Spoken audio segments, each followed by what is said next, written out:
దేవస్థానం పంతులు గారు మనతో ఉన్నారు. అయితే పవిత్ర దినాల్లో ఎలాంటి పూజలు నిర్వహిస్తారు, అలాగే మిగతా రోజుల్లో అమ్మవారికి ఎలాంటి పూజలు నిర్వహిస్తారో అడిగి తెలుసుకుందాం. నమస్కారం అండి. నమస్కారం అమ్మా. నా పేరు గంగాధర శర్మ అండి. నేను 18 సంవత్సరాలు చేస్తున్నాను అండి. రోజు నిత్య కార్యక్రమాలు వచ్చేసి పొద్దున 5:30కి ఓపెన్ చేస్తాము. 6 గంటలకు సుప్రభాత సేవ ఉంటుంది.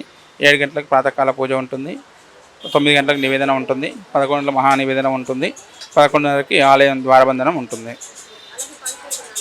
పవిత్ర దినాలలో కార్తీక మాసం, శ్రావణ మాసం, నాగుల చవితి, నాగుల పంచమి, సుబ్రహ్మణ్య షష్ఠి పర్వదినాల్లో పొద్దున్నే ఉదయం 3 గంటలకు అమ్మవారికి అభిషేకం ఉంటుంది. అభిషేకం గణపతి సుబ్రహ్మణ్య స్వామికి అభిషేకం ఉంటుంది. అనంతరం స్వామివారికి పంచమి రోజు అయితే పుట్టలో పాలు పోయడానికి 6 గంటల నుంచి పాలు పుట్టలో పోస్తూ ఉంటారు. నాగుల చవితి రోజు కూడా అదేవిధంగా కార్యక్రమాలు కూడా జరుగుతూ ఉంటాయి. పుట్టలో పాలు పోయడానికి ఒకరు మొక్కును బట్టిగా వస్తూ ఉంటారు. సంతానం లేని వారికి, పెళ్ళి కాని వారికి, ఉద్యోగంలో ఇబ్బందులు ఉన్నా కానీ ఈ సుబ్రహ్మణ్య స్వామికి చేసుకుంటే మంచి జరుగుతుందనే ఉద్దేశంతోనే అందరూ కూడా సుబ్రహ్మణ్య స్వామి ఆశీర్వాదం కోసం వస్తూ ఉంటారు.